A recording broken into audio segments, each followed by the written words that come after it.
Bulletin की शुरुआत करेंगे और हमारे खास कार्यक्रम रिपोर्टर्स लाइव में आप सभी का स्वागत है। इस प्रोग्राम में हमारे साथ देश के कोने कोने से रिपोर्टर्स जुड़ते हैं जिनके साथ देश भर की बड़ी बड़ी खबरों पर चर्चा की जाती है।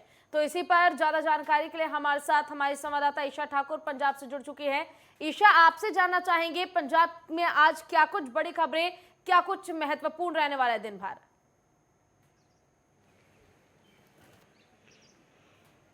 जी बिल्कुल, देखिए अगर हम पंजाब की बात करें, जिस तरीके से लुधियाना कोर्ट कॉम्प्लेक्स में कल ब्लास्ट हुआ है उस पर सबकी नजर टिकी है, क्योंकि इस वक्त पंजाब के साथ साथ देश को भी अलर्ट पे रखा हुआ है। क्योंकि जिस तरीके से जो खुफिया एजेंसी है उनसे रिपोर्ट मिल रही है, उसके मुताबिक पाकिस्तान और आईएसआई एजेंसी कभी भी यहाँ पर कुछ गलत गतिविधियां कर सकते हैं और जो उनकी कोशिश है अशांति फैलाने की यहाँ पर चल रही है। तो ऐसे में लुधियाना बॉम्ब जो ब्लास्ट हुआ है उसके हर एंगल से जांच की जा रही है। एनआईए और एनएसजी की टीम की तरफ से लगातार इसकी जांच की जा रही है, लेकिन अभी तक जो जांच पड़ताल में सामने आया है, जिस शख्स की मृत्यु हुई है और जो ये ब्लास्ट हुआ है वो लुधियाना कोर्ट कॉम्प्लेक्स की तीसरी मंजिल में कोर्ट नंबर 9 के साथ जो वॉशरूम है वहां पर ब्लास्ट हुआ है और एक शख्स वहां पर मौजूद था जिसकी मृत्यु हुई है। और अभी तक की जांच में पता चल पाया है कि उस शख्स के पास ही ऐसी विस्फोटक सामग्री थी जिसमें ये ब्लास्ट हुआ है। माना जा रहा है कि वो वहां पर फिट करने पहुंचा था। तो ऐसे में हर एंगल से अभी तक जांच की जा रही है। 6 इसमें घायल हुए हैं, लेकिन यहाँ पर राहत की बात है कि जो 6 घायल हुए हैं वो खतरे से बाहर हैं। लेकिन हर एंगल से इस वक्त यहाँ पर जांच चल रही है और राजनीति भी कहीं ना कहीं इस पूरे मसले को लेकर चरम में है। इस वक्त हम मुख्यमंत्री चरणजीत सिंह चन्नी की बात करें, उनकी तरफ से कहा गया है कि हर एंगल से यहाँ पर जांच की जा रही है कि आखिरकार अशांति फैलाने के पीछे किसका हाथ है। लेकिन जिस तरीके से मुख्यमंत्री चरणजीत सिंह चन्नी ने कल बयान दिया उसमें कहीं ना कहीं वो घिरते हुए नजर आए। उनका कहना है कि एक तरफ मोहाली कोर्ट में बीते कल अकाली नेता बिक्रम सिंह मजीठिया के अग्रिम जमानत को लेकर सुनवाई हो रही थी और कुछ दिन पहले ही बेअदबी मामले में अमृतसर की बात करें, दरबार साहिब में गुरु ग्रंथ साहिब की बेअदबी हुई है। तो ऐसे में उसे अकालियों के साथ जोड़कर देखा जा रहा था, लेकिन कहीं ना कहीं इस वक्त वो अपने बयान को लेकर बैकफुट पर आ चुके हैं, क्योंकि लगातार जिस तरीके की इनपुट्स आ रहे हैं।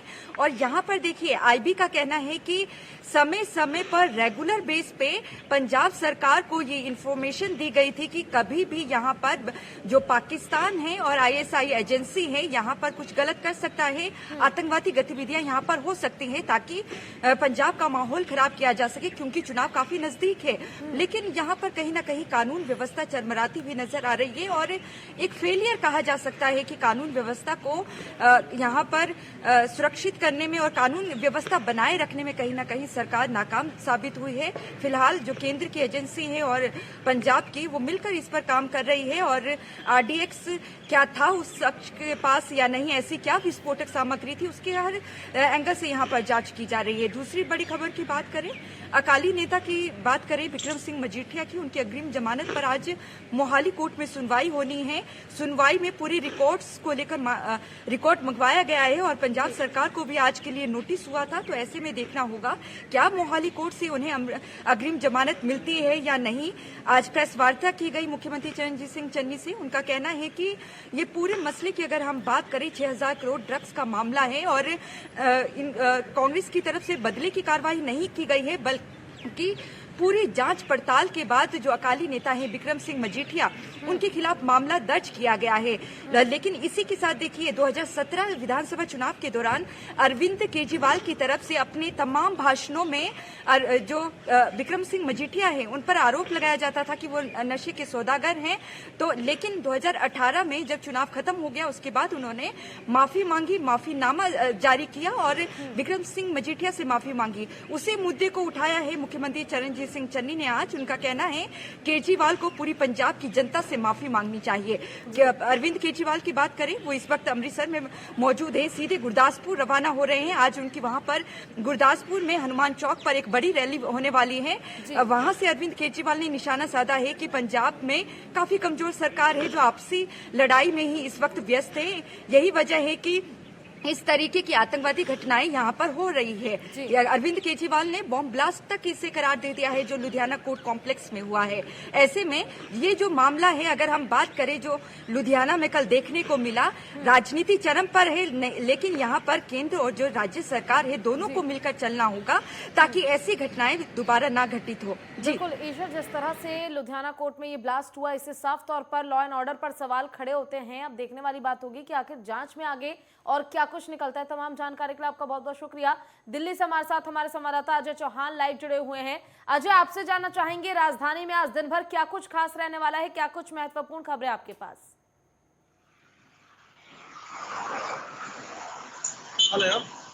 जी अजय, क्या आपको मेरी आवाज मिल पा रही है? नहीं, आवाज नहीं आ पा रही है।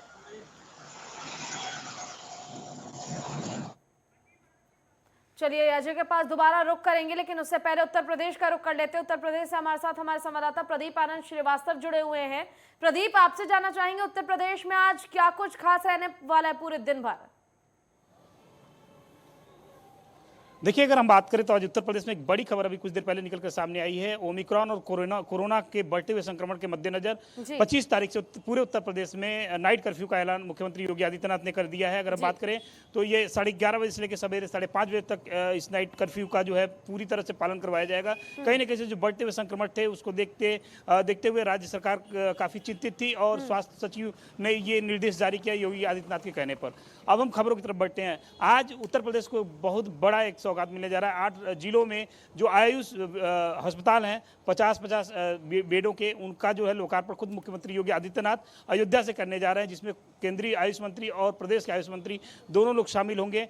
अपने आप में उत्तर प्रदेश के लिए एक बड़ी सौगात है। आयुष का जो एक मायना है, पैमाना है, वो अपने आप में बहुत बड़ा है।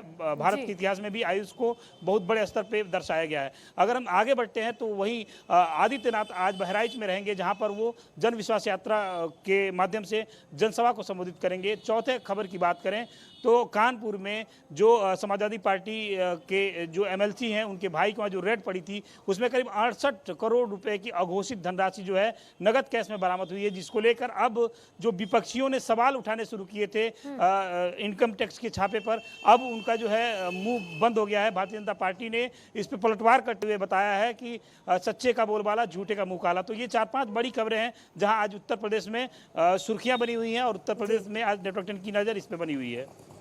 जी प्रदीप, बहुत बहुत शुक्रिया तमाम जानकारी के लिए आपका। एक बार फिर से हमारे साथ हमारे संवाददाता दिल्ली से अजय चौहान जुड़ चुके हैं।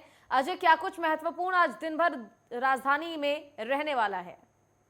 देखिए, अगर पहली खबर की बात करें तो दिल्ली के अंदर जिस कोरोना के जो केस 24 घंटे जो केस आए 118 केस, उसमें एक की मृत्यु हो गई है। तो देखिए, कहीं ना कहीं अगर बात करें ओमिक्रॉन को, कोरोना को लेकर के चिंताएं बनी हुई है। दिल्ली के अंदर रोज केस बढ़ रहे हैं। स्वास्थ्य मंत्री भी इस बारे में निगाहें बनाए हुए हैं। अब जानकारी जैसे दिल्ली के सीएम ने पहले ही कहा कि अस्पतालों में पूरी सुविधा है, लेकिन अगर बात करें अगर टेस्टिंग की बात करें, टेस्टिंग दिल्ली के अंदर बहुत कम हो रही है क्योंकि केस लगातार है। और भीड़ को लेकर के अगर देखें तो भीड़ बहुत ज्यादा मात्रा में दिल्ली को दिन में देखने को मिल रही है। और दूसरी अगर बड़ी बात करें तो आज उत्तराखंड के पूर्व मुख्यमंत्री हरीश रावत दिल्ली पहुंचे और राहुल गांधी को तलब किया है। जिस तरीके से उनका एक ट्वीट किया गया कि पंजाब के अंदर जो चुनाव होंगे एक ही परिवार को एक टिकट दिया जाएगा, तो उसको लेकर कांग्रेस के पूरे खेमे के अंदर गर्मा गर्मी है। तो उसको लेकर राहुल गांधी के घर पर हरीश रावत को बुलाकर देखना होगा कि इसमें क्या फैसला जाएगा, क्योंकि कुछ जो पार्टी के जो नेता हैं, जो और भी नेता गद्दार नेता है, वो इस बात पर नाराज है कि एक ही परिवार में एक को ही टिकट क्यों दिया जाएगा। तो कहीं ना कहीं दिल्ली के अंदर पूरा दिन आज गर्मा गर्मी रहेगी कांग्रेस के अंदर। जी अजय, आपसे ये भी जानना चाहेंगे, जिस तरह आपने ओमिक्रॉन की बात की, तो हम देख रहे हैं लगातार दिल्ली में स्थिति किस तरह बिगड़ती जा रही है और ऐसे में क्रिसमस पार्टी को लेकर और न्यू ईयर पार्टी को लेकर भी सरकार की ओर से नियम लागू किया गया है। हालांकि बहुत बहुत शुक्रिया आपका तमाम जानकारी के लिए। हमारे साथ हमारे संवाददाता उत्पल सेन गुप्ता छत्तीसगढ़ से जुड़ चुके हैं, तो वहीं बिहार से विवेक रंजन हमारे साथ जुड़े हुए हैं। रुख करना चाहेंगे बिहार का, और विवेक आपसे जानना चाहेंगे कि आखिर आज बिहार में क्या कुछ महत्वपूर्ण रहने वाला है, क्या कुछ बड़ी खबरें आपके पास? जी बिल्कुल पूजा, आज बिहार की बात कर ली जाए तो मुख्यमंत्री नीतीश कुमार समाज यात्रा के लेकर 22 दिसंबर से वो समाज यात्रा के लिए निकले हैं। ऐसे में लेकर आज उनकी यात्रा गोपालगंज और छपरा और सिवान में इनकी यात्रा होने वाली है। ऐसे में लेकर जब समाज सुधार यात्रा जिस तरीके से शराबबंदी की बात कर ली जाए, शराबबंदी के लेकर लोगों को तो जागरूक करेंगे, वहीं दहेज प्रथा को लेकर भी जागरूक करेंगे। वहीं इनकी समाज यात्रा है, समाज यात्रा का जो अंतिम स्वरूप जो होगा वो 15 जनवरी को संपन्न होगा। अगर वही दूसरी खबर की बात कर ली जाए तो बिहार के पूर्व मुख्यमंत्री जीतन राम मांझी का जो विवादित बयान है, विवादित बयान थमने का नाम नहीं ले रहा। कल उन्होंने फिर ट्वीट कर जितने भी ब्राह्मण हैं उनको एक न्योता दिया है कि 27 दिसंबर को हम अपने आवास पे भोज का शिलान्यास करने वाले, उस जगह जितने भी ब्राह्मण हो सब लोग आकर भोज कर, जो जिस तरीके से बिहार में जाति प्रथा जो चलती है, जातिगत जो लेकर उसको लेकर सभी लोग भेदभाव को लेकर कह रहे कि अगर नहीं है तो ब्राह्मण आके भोजन करे। अगर यही तीसरी खबर की बात कर ली जाए तो कोरोना को लेकर सरकार पूरी तरीके से अलर्ट है। जो कोरोना का ओमिक्रॉन का जो नया वेरिएंट आया उसको लेकर सरकार पूरी तरीके से अलर्ट है। राजधानी पटना के सारे हॉस्पिटलों में पुख्ता इंतजाम कर ली गई है। ऑक्सीजन की बात कर ली जाए, चाहे बेड की, जिस तरीके से पिछली दफा जब किल्लत देखने को मिला था, उस सारी इंतजामों को पूरी कर ली गई थी। जी, बहुत बहुत शुक्रिया तमाम जानकारी के लिए विवेक। आपका रुख करना चाहेंगे छत्तीसगढ़ का, जहां से हमारे साथ हमारे संवाददाता उत्पल सेन गुप्ता लगातार जुड़े हुए हैं। उत्पल, आपसे जानना चाहेंगे छत्तीसगढ़ की महत्वपूर्ण खबरें आज दिन भर क्या रहने वाली है? हम अपने दर्शकों को बताना चाहेंगे कि छत्तीसगढ़ की जनता ने एक बार फिर भूपेश बघेल की सरकार पर भरोसा जताया है। दरअसल 15 नगरीय निकायों में चुनाव बीते 20 दिसंबर को हुआ है, जिसके नतीजे कल 23 दिसंबर को आए हैं, जिसमें 4 नगर निगम, 5 नगर पालिका और 6 नगर पंचायत के चुनाव संपन्न हुए थे, जिसमें चारों नगर निगम में भूपेश बघेल की सरकार के कांग्रेस सरकार पर भरोसा जताते हुए अब चारों नगर निगम में कांग्रेस के महापौर बनेंगे, जिसके बाद कांग्रेस ने भी ये कल्पना नहीं की थी इतनी बड़ी जीत होगी। और इसको सीधे सीधे विधानसभा आने वाले आगामी 2023 की विधानसभा से जोड़कर देखा जा रहा है कि बीते 2 साल में, आने वाले 2 साल में ये चुनाव है, जिसके लिए कांग्रेस ने कमर कस ली है। वही दूसरी खबर की अगर मैं बात करूं तो अमेरिका से लौटे एक युवक की कोरोना रिपोर्ट पॉजिटिव आ गई है, जो रायपुर में है। उसी तरह दुबई से एक लौटी युवती जो प्रदेश में रायपुर लौटी है, उसकी भी कोरोना रिपोर्ट पॉजिटिव आ गई है, जिसके बाद दोनों को होम क्वारंटाइन कर दिया गया है। इसके साथ ही उनकी रिपोर्ट ओमिक्रॉन टेस्ट के लिए भुवनेश्वर भेजा गया है। आने वाले सप्ताह में उनकी रिपोर्ट आएगी, जिसके बाद पता चलेगा कि प्रदेश में ओमिक्रॉन का सिम्टम में है या नहीं। फिलहाल प्रदेश में कोई ओमिक्रॉन के केस अभी नहीं है। वहीं अगर मैं तीसरी बड़ी खबर की बात करूं तो बीते 3 दिनों से आयकर विभाग के 2 दर्जन से ज्यादा टीमें रायपुर, बिलासपुर, कोरबा, दुर्ग और रायगढ़ में 35 ठिकानों पर कोयला, स्टील और सराफा व्यापारियों के यहाँ छापेमारी कर रही है। सूत्रों के अनुसार अभी तक 200 करोड़ से ज्यादा का अनुपातहीन संपत्ति और आयकर की चोरी का खुलासा हुआ है। इसके साथ ही पूरा खुलासा आने वाले समय में 1-2 दिन और खुलासा होना, छापेमारी की कार्रवाई चलेगी, जिसके बाद पूरे आंकड़े सामने आने की बात कही जा रही है। जी, ये पूरे खबरें जिस पर आज नेटवर्क से इनकी नजर रहेंगी। चलिए, बहुत बहुत शुक्रिया तमाम जानकारी के लिए उत्पल आपका। सीधे रुख करेंगे योगेश सेमवाल का, जो कि हमारे साथ उत्तराखंड से लगातार लाइव जुड़े हुए हैं। योगेश, आपसे जानना चाहेंगे उत्तराखंड की क्या कुछ आज बड़ी खबरें रहेंगी? बिल्कुल, आपको बताना चाहेंगे कि आज उत्तराखंड में काफ़ी बड़ी खबरें हैं। अगर शुरुआत हम करें तो इलेक्शन कमीशन ऑफ इंडिया 2022 के विधानसभा चुनाव है और उसको लेकर तैयारी किस तरह रहेगी, क्योंकि इस वक्त इलेक्शन कराना एक कठिन कार्य भी है। जिस तरह से ओमिक्रॉन के मामला भी एक यहाँ पर सामने आ गया और उसके बाद कोरोना भी लगातार फैला हुआ है। इन सब के बीच में अब इलेक्शन कराना है, तो देखने के लिए यहाँ पर इलेक्शन कमीशन ऑफ इंडिया की पूरी टीम आ रखी है। कल उन्होंने जो प्रतिनिधि हैं, अलग अलग जितने पार्टियों के प्रतिनिधि हैं, उनसे मुलाकात की थी। उसके बाद पुलिस के जो आला अधिकारी हैं उनसे मुलाकात की थी। BBIP पैड जो होता है उसको किस तरह से रखा जाएगा, ये सब कुछ उन्होंने कल जानकारी ली। और उसके बाद आज उनकी प्रेस कॉन्फ्रेंस है, किसी भी वक्त अब उनकी प्रेस कॉन्फ्रेंस शुरू हो सकती है। 12 बजे का समय दिया गया था, तो उसको लेकर भी आज पूरा का पूरी नजर इस खबर पर है, क्योंकि बड़ी खबर है ये, क्योंकि 2022 के विधानसभा चुनाव है, उसको अच्छी तरह से संपन्न करवाना है। दूसरी अगर बात करें तो मुख्यमंत्री अल्मोड़ा में है। आज लगातार मुख्यमंत्री अब दौरे कर रहे हैं, वो भी 2022 के विधानसभा चुनाव में अब एक बार फिर से सत्ता में, क्योंकि भाजपा को वापस लाना है और बड़ी जिम्मेदारी मुख्यमंत्री के कंधों पर भी है। भले ही भाजपा के जो पदाधिकारी हैं, भाजपा के बड़े नेता हैं, वो तो चाहते ही हैं, वो अपने स्तर पर काम कर रहे हैं, लेकिन जब हम मुख्यमंत्री की बात करते हैं तो अलग से जरूरत होती है कि मुख्यमंत्री अपनी तरफ से हर वो कोशिश करे जिससे सत्ता में वापस लाया जा सके। इसी के तहत वो अल्मोड़ा में है, आज एक जनसभा को संबोधित करेंगे, वहीं पर मौजूद रहेंगे। सबसे बड़ी खबर अगर आज की बात करें तो उनमें से एक ये है कि आज शाम को कैबिनेट की बैठक है। कैबिनेट की बैठक में कई मुद्दों पर चर्चा हो सकती है। कैबिनेट की बैठक महत्वपूर्ण भी है। 7 बजे शाम को शुरू होगी कैबिनेट की बैठक। सारे कैबिनेट मंत्री, मुख्यमंत्री वहां मौजूद रहेंगे, क्योंकि चुनाव से पहले ये कैबिनेट बैठक है। क्या कुछ चर्चा रहेगी, किन विषयों पर चर्चा हो सकती है, कि हर किसी की नजर इस कैबिनेट बैठक में होगी। हर कोई जानना चाहता है कि आखिर क्या सरकार अब जो कैबिनेट बैठकें हो रही, मान लीजिए ये है या अगले हफ्ते जो कैबिनेट बैठक होती है, वो सारी कैबिनेट बैठक वो बैठकें होंगी जो सरकार को सीधे तौर पर आम जनता से जोड़ेगी। आम जनता ये मानेगी कि हाँ, कैबिनेट में निर्णय लिए गए कि यानी ये सरकार के निर्णय है, आने वाले दिनों में ये हमारे लिए रहेंगे, इसलिए महत्वपूर्ण कैबिनेट बैठक है ये। उसके बाद अगर बात करें तो कांग्रेस में खूब खींचतान चल रही है। कल भी हमने खबर चलाई थी कि किस तरह से हरीश रावत नाराज हैं। उसके बाद दिल्ली आला कमान ने उन्हें बुलाया था। आज हरीश रावत हो, गणेश गोदियाल हो, प्रदेश अध्यक्ष जो उनके हैं, प्रदेश प्रभारी प्रीतम सिंह जो नेता प्रतिपक्ष हैं, सभी दिल्ली में मौजूद हैं। राहुल गांधी ने उन्हें बुलाया है। बैठक होगी, क्या कुछ रहेगा ये भी शाम तक पता चल जाएगा। पर अगर बात करें तो आज ये कई बड़ी खबरें जो हैं ये उत्तराखंड की हैं। जी बिल्कुल, ऐसे में एक और अहम सवाल आपसे करना चाहेंगे। जिस तरह आपने बताया कि इस बार 2022 विधानसभा चुनाव जो है वो नजदीक है, और अगर देखा जाए तो कोरोना भी काफी ज्यादा बढ़ता जा रहा है, लेकिन एक अहम सवाल ये उठता है कि आखिर अभी तक अगर कांग्रेस की बात की जाए तो मुख्यमंत्री पद के लिए जो चेहरा है वो कांग्रेस की तरफ से साफ नहीं किया गया। तो क्या हम इसमें योगेश ये समझ सकते हैं कि कांग्रेस की ओर से कहीं ना कहीं पूर्व मुख्यमंत्री हरीश रावत के चेहरे पर ही ये चुनाव एक बार फिर से लड़ा जाएगा? बिल्कुल, आपको बताना चाहेंगे यही स्थिति है कांग्रेस में कि आखिर लड़ा जाएगा कि नहीं लड़ा जाएगा।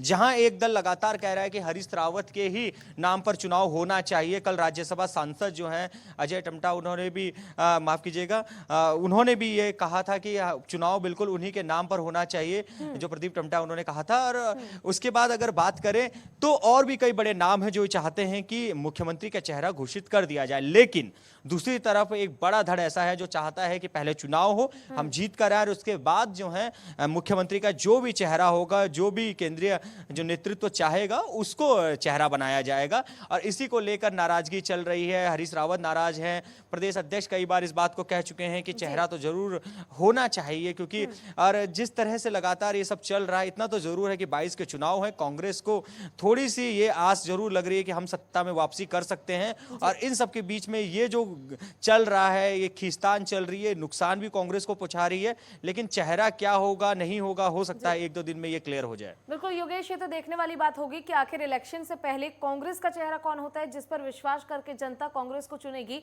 लेकिन एक और अहम सवाल आपसे कर लेते हैं। जिस तरह हम देख रहे हैं कि देश में 15 ऐसे राज्य हैं जिसे ओमिक्रॉन ने अपने चपेट में ले लिया है, और अब उत्तराखंड भी अछूता नहीं रहा। उत्तराखंड में भी एक ओमिक्रॉन का आंकड़ा सामने आ चुका है। फिलहाल उसको लेकर क्या स्थिति देखने को मिल रही है? अगर बात की जाए टेस्टिंग या ट्रैकिंग की, तो क्या स्थिति ओमिक्रॉन की, और इससे कैसे लड़ा जाएगा? राज्य सरकार की ओर से क्या तैयारियां? बिल्कुल बिल्कुल, बहुत बड़ा चैलेंज है। चुनाव है 2022 के, और उन चुनावों से पहले एक मामला इसका सामने आ चुका है।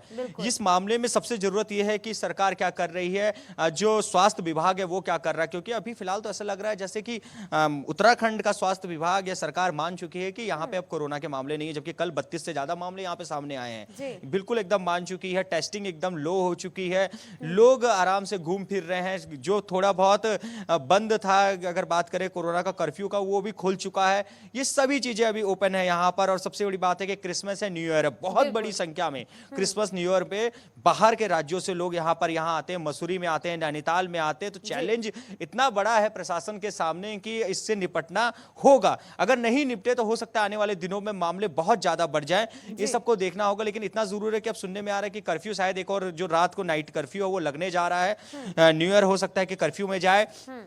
कल जो कि पूरा देश क्रिसमस मनाएगा, तो हो सकता है कि कल भी काफी कर दिया जाए कि कम से कम लोग न्यू ईयर एक साथ इकट्ठा होकर मनाएं। ये सब चीजें हो सकती हैं कि आज रात तक ये क्लियर हो जाए। लेकिन इतना जरूर है कि फिलहाल अभी तो स्थिति ये है कि सब कुछ सामान्य लग रहा है। ऐसा लग रहा है कि कोरोना अब कहीं है ही नहीं उत्तराखंड की अगर बात करें, जबकि एक मामला ओमिक्रॉन का भी नजदीक है और 1 तारीख को न्यू ईयर भी है। ऐसे में लोगों को भी सावधान रहने की जरूरत है, क्योंकि ओमिक्रॉन लगातार बढ़ता जा रहा है। और अब देखने वाली बात होगी कि सरकार की ओर से इसे कैसे नियंत्रित किया जाता है। बहुत बहुत शुक्रिया तमाम जानकारी के लिए आपका।